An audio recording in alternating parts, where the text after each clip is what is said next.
আসসালামু আলাইকুম, welcome to back. আমি ল্যাঙ্গুয়েজ একাডেমি। খুবই গুরুত্বপূর্ণ একটা বার চার্ট নিয়ে আমরা হাজির হয়েছি। আমরা দেখব এই ধরনের বার চার্ট আসলে আমরা কিভাবে খুব সহজে সুন্দর করে লিখতে পারি।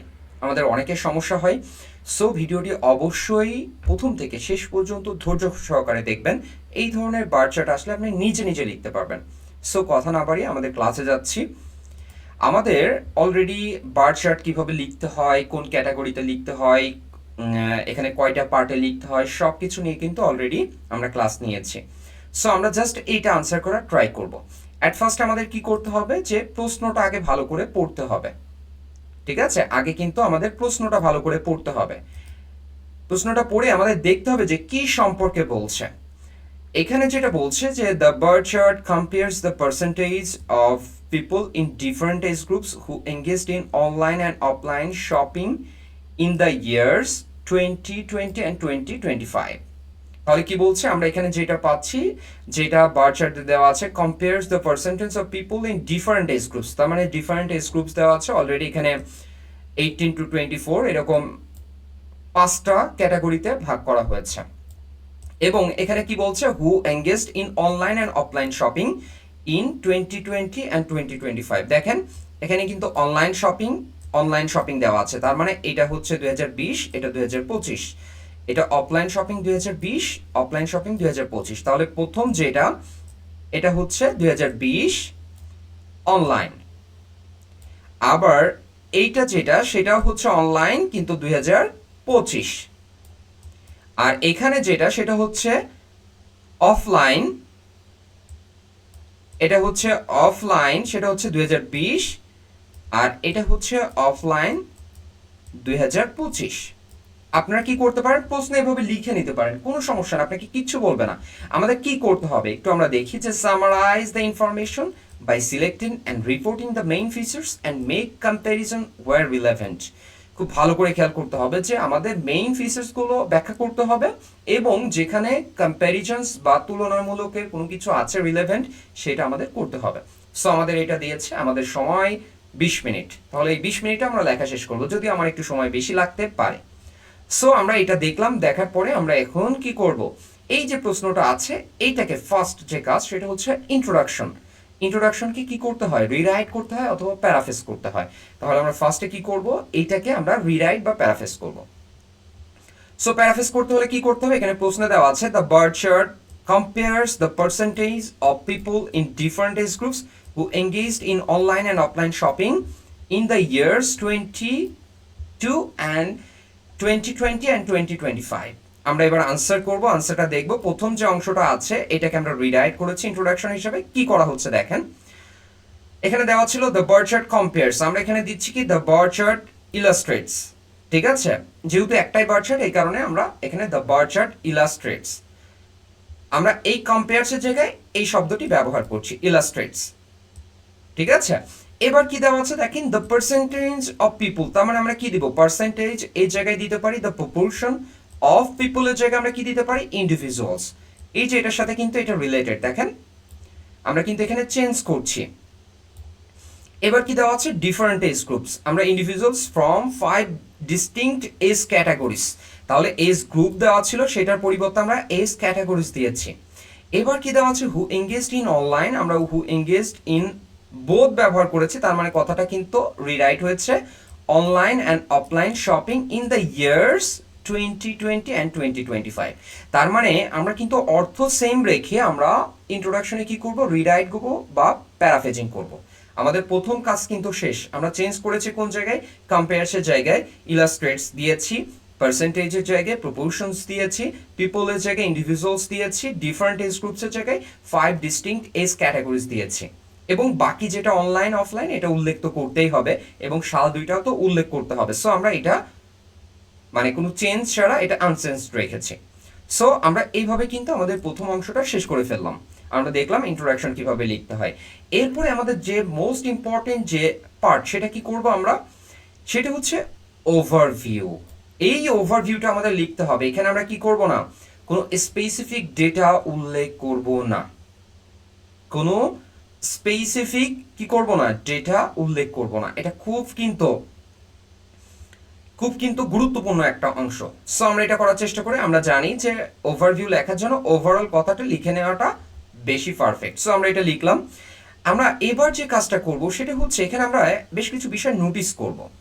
সেটা আমরা এখানে দিচ্ছি অনলাইন, এটা 2000 সাল, এটা অনলাইন 2025 সাল। দেখেন এই জায়গাটার যে অবস্থা এদিকে কি সেই অবস্থা আছে?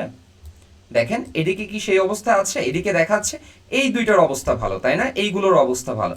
তার মানে বোঝা যাচ্ছে যে এখানে ইয়াং এজে যারা আছে তারা হচ্ছে অনলাইন শপিং এর প্রতি বেশি কি আগ্রহী, এবং অফলাইন শপিং এর প্রতি মানে কম আগ্রহী। কিন্তু যখনই বয়স বাড়ছে, এজ গ্রুপস বাড়ছে, সেই ক্ষেত্রে কিন্তু কিছুটা চেঞ্জ হয়ে যাচ্ছে। সো আমরা এই যে ট্রেন্ডটা আমরা দেখলাম, এইটা আমরা জাস্ট লেখার চেষ্টা করব। কি করছে? There was a noticeable shift towards online shopping among younger groups over the 5-year period। আমরা কিন্তু এখানে 5-year period বলতে কি বোঝাচ্ছে? সাপোজ আমরা এখানে বললাম যে এখানে 5 বছরের কথা, তাই না? তার মানে 2020 থেকে 2025 আমরা এই কথাটা উল্লেখ করলাম, ওভার 5-year period।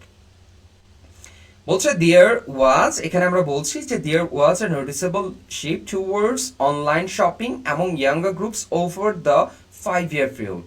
তারপর নোটিসেবল কখন ব্যবহার করা হয়? নোটিসেবল শিফট টুয়ার্ডস যখন উল্লেখযোগ্যভাবে কোনো কিছু আপওয়ার্ডের দিকে যায়, উল্লেখযোগ্যভাবে। দেখেন আমরা কিন্তু এই কারণে এইটা ব্যবহার করেছি। ওয়্যারএস কখন ব্যবহার করব? যখন একই সাথে বিপরীত অর্থে প্রকাশ করবে কোনো কিছু, সেই ক্ষেত্রে আমরা ওয়্যারএস ব্যবহার করব। এবার আমরা কি করছি? Older adults continue to prefer offline shopping although online purchase also grew in this demographic. দেখেন কি বলছে? বলছে যে whereas older adults continue to prefer offline shopping। আমরা কিন্তু অফলাইন শপিংটাও কি করছে, যারা ওল্ডার আছে তারা কিন্তু প্রিফার করছে। এই যে এখান থেকে কিন্তু চেঞ্জ হওয়া শুরু হয়েছে, দেখেন এখান থেকে কিন্তু চেঞ্জ হওয়া শুরু হয়েছে। তার মানে বয়স যত বাড়ছে মানে অফলাইন শপিং এর প্রতি তাদের আগ্রহ বাড়ছে। তারপরে আমরা বলতে পারি যে সবকিছু দিয়ে কিন্তু ওভারঅল শপিং এর বিষয়টা বেড়েছে, তাই না? যে আমরা এখানে যে অবস্থা দেখেছিলাম এখানে কিন্তু অবস্থা কিছুটা হলেও চেঞ্জ হয়েছে। সো আমরা এইটা দেখার চেষ্টা করছি। এবার আমরা কি বলছি যে although online purchases also grew in this demographic. এই অবস্থায় দেখে আমরা বুঝতে পারছি যে না, তারপরেও এখানে অনলাইন শপিংটা বেড়েছে। এবার আমরা কি করব? আমরা তো দুইটা অংশ শেষ করেছি, একটা ইন্ট্রোডাকশন যেটাকে আমরা রিরাইট করেছি অথবা প্যারাফ্রেজিং যাই বলি করেছি। 2 নম্বর পার্ট করে ফেলেছি যেটা ওভারভিউ, আমরা ওভারঅল দিয়ে লেখা শেষ করে সুন্দরভাবে এটা ব্যাখ্যা করার চেষ্টা করেছি। আমাদের যে তৃতীয় পার্ট সেটা হচ্ছে বডি প্যারাগ্রাফ 1। এখানে আমরা যে কাজটা করতে পারি সেটা হচ্ছে আমরা এই যে ডিফারেন্ট যে এজ গ্রুপগুলো আছে সেটাকে আমরা ডিভাইডেড করে নিতে পারি। আপনি ডিভাইডেড করতে চাইলে এখানে আপনি ট্রেনটা ফলো করেও করতে পারেন, কোনো সমস্যা নেই। এখানে 18 থেকে আপনি 44 করতে পারেন, 45 থেকে 55 প্লাস করতে পারেন। সো আমরা ওইভাবেই করার চেষ্টা করি। এখানে প্রথম অংশে আমরা এটা নিয়ে আলোচনা করব, ঠিক আছে? তো এখানে সাল আছে কয়টা? 2টা।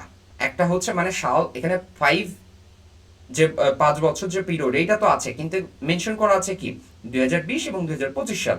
সো আমরা কোনো সাল লেখার আগে আমরা ইন ব্যবহার করব। সো আমরা এটা ব্যবহার করছি in 2020 people aged 18 to 24 and 25 to 34 were the most active online shoppers।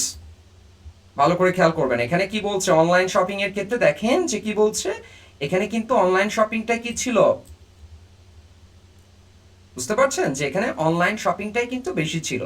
যে এখানে এটা 2020 সালে অনলাইন শপিং, এটা 2025 সালে অনলাইন শপিং, আর এই দুইটা কি কি ছিল? কম ছিল। সো আমরা এটাই ব্যবহার করার চেষ্টা করছি। পিপল এজড এখানে 18 to 24 and 25 to 34 were the most active online shoppers with around 60% and 55% respectively। যদি আমরা কোনো কিছু এরকম দুইটা একসাথে লিখতে চাই তাহলে সেই ক্ষেত্রে আমরা রেসপেক্টিভলি আমরা ব্যবহার করব। তাহলে আমরা দিলাম কি উইথ অ্যারাউন্ড 60% and 55%। আচ্ছা এখানে 60% আমরা ব্যবহার করেছি, ঠিক আছে? দেখেন এখানে 60% আমরা ব্যবহার করেছি। ওকে, আমরা যদি 25 এর কথা বলি তাহলে সেই ক্ষেত্রে আমরা কি দেখব যে এখানে এই যে 60% এবং 55%, ভালো করে খেয়াল করবেন। এই যে এটা আমরা ধরেই নিচ্ছি 55%। এটা কিন্তু অনলাইন শপিং এর কথা বলছি। 2000 কয় সালে? 20 সালের কথা, কিন্তু ভালো করে খেয়াল করবেন এটা কিন্তু 2020 সালের কথা। এবার আমরা কি করব যে দেখেন কি বলছে this figures surge to approximately 80% and 75% in 2025। Surge কথাটা ব্যবহার করা হয় কখন, যখন খুব বেশি রেইজ হয়ে যায়, ঠিক আছে, যখন আপনি খুব বেশি রেইজ হবে সেই ক্ষেত্রে আপনি সার্চ এই কথাটা লিখবেন। সো আমরা কি দিচ্ছি যে এই ফিগারে this figure surged to approximately 80% and 75% in 2025। এই অ্যাপ্রক্সিমেটলি অ্যাবাউট এই জাতীয় কথাগুলো ব্যবহার করবেন। সো আমরা এটা ব্যবহার করছি যে দেখি এই ক্ষেত্রে যে দেখেন যে কি হচ্ছে 80% হয়ে যাচ্ছে, এই ক্ষেত্রে যে কি হচ্ছে 75%-এর মতো হয়ে যাচ্ছে। সো আমরা কিন্তু এই কথাটা এখানে উল্লেখ করে ফেললাম। সো এখানে কি বোঝাচ্ছে, showing a strong movement toward digital buying behaviour. Digital buying behaviour that's mean online buying behaviour. So আমরা কিন্তু সবসময় সিনোনিম ব্যবহার করার চেষ্টা করব। আমরা এটা করলাম, খুব ভালো কথা। এইবার আমরা যেটা করব সেটা কি, যে for the 35 to 44 age group, online shopping rose from around 45% in 2020 to nearly 65% in 2025। ভালো করে খেয়াল করবেন, 35 to 45 এখানে কি ছিল দেখেন যে এটা আমরা ধরে নিলাম 45, এখানে আমরা ধরে নিলাম 45, অ্যারাউন্ড 45, এটা ছিল কি 2020 সালে। কিন্তু এটা প্রায় কাছাকাছি, এই যে নিয়ারলি শব্দটি, অ্যারাউন্ড, অ্যাবাউট, অ্যাপ্রক্সিমেটলি এই জাতীয় শব্দগুলো ব্যবহার করতে হবে। যদিও মনে হচ্ছে যে না এটা একদম তো সমান, কিন্তু এটা পার্সেন্টেজ, এই কারণে আমরা কি করব, আমরা সবসময় এই জাতীয় শব্দগুলো ব্যবহার করব। সো এখানে কত পৌঁছেছে দেখেন 65% 2025 সালে। তাহলে আমরা কি দেখছি যে 65%, এই যে 65% এই জায়গাটা দেখেন 2025 সালের কথা বলছি, এই যে 2025, তার মানে এটা হচ্ছে 2025 সাল। তাহলে কিন্তু আমরা এখানে দেখে ফেললাম এই বিষয়টা। এইবার আমরা কি করব দেখেন কি বলছে, indicating growing confidence in e commerce among the middle aged adults. কি বলছে, indicating growing confidence in e commerce among middle aged adults. তার মানে এখানে বোঝাচ্ছে যে মিডল এজদের ক্ষেত্রেও যে আসলে এটার আপডেটটা হচ্ছে, গ্রোয়িংটা হচ্ছে। E commerce platform, e commerce গুলো তো সব অনলাইন বেসড, তাই না? সো এটার কথা কিন্তু আমরা এখানে মেনশন করে ফেললাম। এবার আমরা কি করব যে দ্বিতীয় প্যারাগ্রাফ, আমরা প্রথম প্যারাগ্রাফে কিন্তু উল্লেখ করেছি, সবকিছু আমরা স্পেসিফিক করে দেওয়ার চেষ্টা করেছি। দ্বিতীয় প্যারাগ্রাফে আমরা যে কাজটা করব সেটা হচ্ছে অন দ্য আদার হ্যান্ড দিয়ে শুরু করব। আমরা এখানে উল্লেখ করব, একই সাথে সাথে আমরা কিছুটা কম্প্যারিজন করারও ট্রাই করব। সো আমরা বলছি ওল্ডার গ্রুপ, সাপোজ আমরা কি বলছি, ওল্ডার গ্রুপ। দেখেন কি বলছে, 45 to 54 and 55 plus were more inclined to offline shopping in 2020। ভালো করে খেয়াল করবেন, আমরা এজ গ্রুপ হিসেবে কিন্তু নিচ্ছি, এটা কিন্তু এজ গ্রুপ আমাদের চলে গেছে, ঠিক আছে, এই যে এজ গ্রুপ এটা কিন্তু শেষ।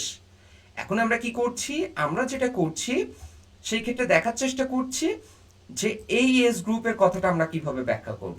সো আমরা এখানে দেখছি যে were more incline to the offline shopping in 2020 with 65% and 75% respectively. এর আগে কিন্তু আমরা বলেছি যে একই সাথে যদি এরকম ব্যাখ্যা করা হয় তাহলে সেই ক্ষেত্রে রেসপেক্টিভলি কথাটি ব্যবহার করবেন। সো আমরা এখানে কিন্তু দেখতে পাচ্ছি যে এখানে এই যে অফলাইন শপিং এর ক্ষেত্রে, অফলাইন শপিং এটা হচ্ছে 2020-এর কথা বলছি, আর এটার কথা বলছি কি 2025-এর কথা। এখানে 2020, এটা 2025, এটা ওল্ডার যারা আছে তাদের ক্ষেত্রে। সো আমরা এটা ব্যবহার করলাম। এবার বলছি although this numbers dropped in 2025। কি বলছে, কিছুটা কিন্তু দেখেন এখানে কি বলছে, বলছে although this numbers drop in 2025 online shopping remain dominant about 60% and 85%। ভালো করে খেয়াল করবেন, 2025 সালের কথাটা যদি আমি বলি, এখানে 2025 সালের কথাটা, এখানে আমরা কথাটা বললাম কি 2020 সালের কথা, কিন্তু আমরা অফলাইন শপিং এর কথা বললাম কি 2025 সালের কথা। দেখেন এখানে কিন্তু দুইটাতেই কি হয়েছে, ড্রপ হয়েছে, তাই না, এখানে কিন্তু ড্রপ হয়েছে। সো আমরা এটা কথাটাও উল্লেখ করলাম। while online shopping for these age groups increased steadily। ভালো করে খেয়াল করবেন, while online shopping for these age groups increased steadily। ভালো করে খেয়াল করবেন যে এখানে আপনার যে গ্রুপগুলো ছিল, এখানে কি ছিল দেখেন, অনলাইন শপিং গুলো কিন্তু কম ছিল, অনলাইন শপিং কম ছিল, তাই না, সেই হিসাবে কি হয়েছে দেখেন, অনলাইন শপিং কিন্তু বৃদ্ধি পেয়েছে। ভালো করে খেয়াল করবেন যে অনলাইন শপিং কিন্তু এখানে কি হয়েছে, বৃদ্ধি পেয়েছে। আপনার ওই হিসাবে, বয়সের হিসাবে কিন্তু অনলাইন শপিং প্রায় দেখেন বৃদ্ধি পেয়েছে। সো আমরা কিন্তু এই কথাটা এইভাবে বললাম যে while online shopping for these age groups increased steadily। মানে ধারাবাহিকভাবে বৃদ্ধি পাওয়ার ক্ষেত্রে এটা আমরা বলতে পারি। তাহলে এখানে আপনি বলতে পারেন যে আরও ডিটেলস তো আছে, আপনার মূল মূল কথাগুলো এখানে বলতে হবে। এখানে তো অনেক কথা আছে, আপনি 18 to 24 আপনি বলতে পারেন, তাই না? এখানে এই বছরের ক্ষেত্রে আপনি এখানে বলতে পারেন অনলাইন শপিং, অফলাইন শপিং, এটা 2020 সাল 2025 এরকম বলতে পারেন, কিন্তু সেটা হয়ে যাবে 200, মানে এক কথায় 250 ওয়ার্ডস, এত না। আপনাকে যেহেতু এখানে বলছে যে reporting the main features and make comparisons where relevant, তার মানে আপনার মেইন ফিচার্সগুলো আপনাকে উল্লেখ করতে হবে এবং কিছুটা কম্প্যারিজন করতে হবে যদি এটা এর সাথে সামঞ্জস্যপূর্ণ থাকে। সো আমরা এটা লেখার চেষ্টা করলাম। এখন এই অংশটা ম্যান্ডেটরি না, এই অংশটা কি না, ম্যান্ডেটরি না, এই অংশটা আপনার অপশনাল, আপনি করতেও পারেন না করতে পারেন। আমরা করার চেষ্টা করছি, দেওয়ার চেষ্টা করছি। কি বলছে? In summary the trend suggest a generational divide, কি বলছে যে the trend suggests a generational divide where younger people are increasingly embracing online platforms whereas older individuals are gradually adapting but still favor traditional shopping methods। ভালো করে, এই যে gradually adapting মানে অনলাইনের দিকে ঝুঁকে যাচ্ছে আস্তে আস্তে, কিন্তু still favour traditional shopping methods. Traditional shopping বলতে অফলাইন শপিংটাই বোঝাচ্ছে। সো আমরা এটা ওভারঅল দেখে কিন্তু আমরা মোটামুটি ধারণা পেলাম যে এই ধরনের বার চার্ট আসলে আমরা কিভাবে আনসার করব। দেখেন আমরা কিন্তু এখানে হিউজ ডেটা দেওয়া আছে, আমরা কিন্তু এই হিউজ ডেটা এখানে ব্যাখ্যা করছি না, আমরা করছি কি মেইন যে ডেটাগুলো আছে সেগুলো ব্যাখ্যা করার চেষ্টা করছি। যেহেতু এখানে বলেইছে যে summarise the information by selecting and the reporting the main features, যে মেইন অংশগুলো আপনাকে করতে হবে এবং কিছুটা তুলনা করতে হবে যেটা এর সাথে সামঞ্জস্যপূর্ণ। সেইভাবে করে কিন্তু আমরা লিখে ফেলতে পারলাম, যেটা আপনার 150 ওয়ার্ডসের বেশি, কারণ 150 ওয়ার্ডসের নিচে লিখলে আপনি পেনাল্টি পড়বেন, পেনাল্টিতে পড়বেন, সেক্ষেত্রে আপনার ব্যান্ড স্কোর কমে যাবে। আবার খুব বেশি সময় যদি এর পিছনে ব্যয় করেন তাহলে রাইটিং টেস্ট 2তে আপনি সময় পাবেন না। সো ওভারঅল চিন্তা করে আমরা 170 প্লাস লেখার চেষ্টা করব, 170 to 180 এরকম এর ভিতরে লেখার চেষ্টা করবো। 170 থেকে 180 বা 190 সর্বোচ্চ এর ভিতর থেকে লেখার চেষ্টা করবো, যেটা সেফ জোন, কারণ সম্পূর্ণ তো ব্যাখ্যাও করতে হবে। সো আমরা এটা ব্যাখ্যা করার চেষ্টা করলাম। এবার আমরা যেটা করব সেটা হচ্ছে ইম্পর্টেন্ট বেশ কিছু ভোকাবস আমরা কিন্তু এখানে ব্যবহার করেছি। যেমন আমরা কি ব্যবহার করেছি? প্রপোর্শন, তার মানে এটা অর্থ হচ্ছে অনুপাত। এজ গ্রুপ মানে বয়স ভিত্তিক দল। ইলাস্ট্রেটস মানে কি? চিত্রায়িত করা, উপস্থাপন করা, মানে ডিসপ্লেস করা। ইনক্রিজড সিগনিফিকেন্টলি, উল্লেখযোগ্যভাবে বৃদ্ধি পাওয়ার ক্ষেত্রে আমরা ইনক্রিজ সিগনিফিকেন্টলি ব্যবহার করব। রিমেইন ডোমিনেন্ট মানে প্রধান অবস্থানে ছিল। ডোমিনেন্ট করা মানে কি? যে এটার প্রধান অবস্থানে থাকা আর কি, রিমেইন ডোমিনেন্ট। জেনারেশনাল ডিভাইড, প্রজন্ম ভিত্তিক পার্থক্য। ডিজিটাল বাইং বিহেভিয়ার মানে অনলাইন কেনাকাটার আচরণ। ইন কন্ট্রাস্ট মানে কি? বিপরীতে। এই নোটিসেবল শিফট বলতে লক্ষণীয় পরিবর্তনের ক্ষেত্রে আমরা এটা ব্যবহার করব। গ্রো স্টেডলি তার মানে ধীরে ধীরে কোনো কিছু বৃদ্ধি পাওয়া, এরকম ক্ষেত্রে আমরা স্টেডলি কথাটা ব্যবহার করব। ই কমার্স, এটা ই কমার্স বা অনলাইন কেনা বেচা। সো আমরা অল্প সময়ের ভিতরে চেষ্টা করলাম যে এই ধরনের বার চার্ট আসলে আপনি কিভাবে নিজে নিজে আনসার করবেন, কারণ এই ধরনের অনেক তথ্য বহু যদি বার চার্ট থাকে আমাদের একটু কনফিউশন হয়েছে, একটু ভয় কাজ করে যে কিভাবে আনসার করব, কিভাবে শুরু করব। আশা করি এই ভিডিও থেকে বিন্দু পরিমাণ হলেও আপনি উপকৃত হয়েছেন, আপনি লেখার চেষ্টা করেছেন। আমরা বলেছিলাম যে 20 মিনিটের ভিতর শেষ করবো, সো আমরা 20 মিনিটের ভিতরে শেষ করার ট্রাই করছি। ভুল ত্রুটি ক্ষমার দৃষ্টিতে দেখবেন, আমি আমার মতো করে উপস্থাপন করার চেষ্টা করেছি, আপনি আপনার মতো করে যদি করতে পারেন তাহলে তো আরও বেস্ট। সো যদি ভিডিওটি বিন্দু পরিমাণ উপকার পেয়ে থাকে বা ভালো লেগে থাকে অবশ্যই লাইক কমেন্ট শেয়ার করবেন, আমি ল্যাঙ্গুয়েজ একাডেমির সঙ্গে থাকবেন। পরবর্তী কোনো গুরুত্বপূর্ণ আরও একটা চার্ট নিয়ে হাজির হব। ততক্ষণ পর্যন্ত সবাই ভালো থাকুন, সুস্থ থাকুন, নিজের স্বপ্ন পূরণের জন্য আরও এক ধাপ এগিয়ে যান, সেই শুভকামনা সবার জন্য। সো আজকের মতো বিদায় নিচ্ছি, আল্লাহ হাফেজ, আসসালামু আলাইকুম রহমতুল্লাহি ওয়া বারাকাতুহু।